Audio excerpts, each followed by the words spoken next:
Hey everybody, Murray Fisher here, Chief Ambassador for the Less Lawn More Life Challenge.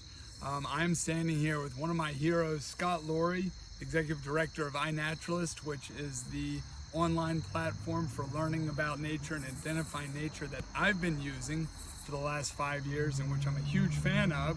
And Scott, I just kind of want to know, what's it like getting iNaturalist started, and what's the sort of story behind iNaturalist?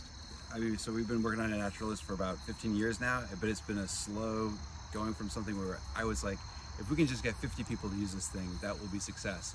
And now we have about 50,000 people every day posting observations from around the world. So it's just been fantastic to see it grow, and it's only grown because of people like you who are just outside, excited about documenting nature, sharing it, and getting to know the outdoors.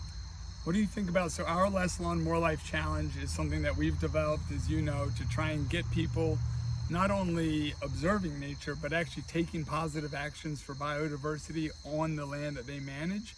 What do you think about this project, and also what does it mean for iNaturalist to have these kinds of projects? I think it's so exciting. I think that, our mission with iNaturalist is first just to get people engaged with nature and start paying attention, then document so we have the information we need to know to have a baseline.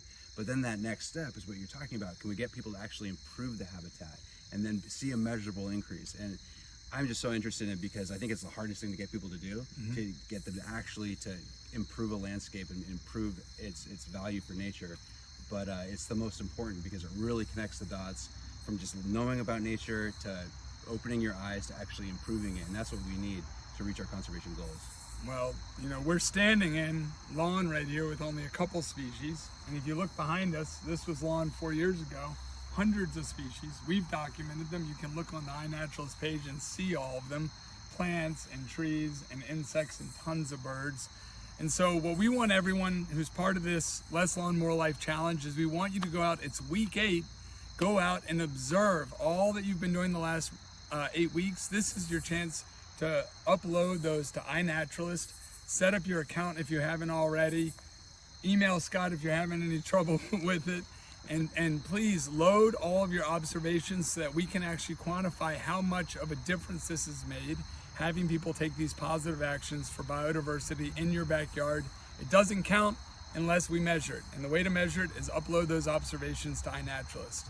It's so cool, and to think, just look at this patch, and this is what you've done, but to think about all the different people through your program doing this, the impact is just incredible.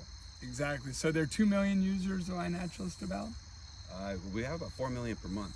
About 4 million? Yeah. So imagine if 4 million people took their backyard and converted some part of it into a wilder area. It would have incredible impacts for biodiversity. And by the way, it's not very expensive and it's so much fun.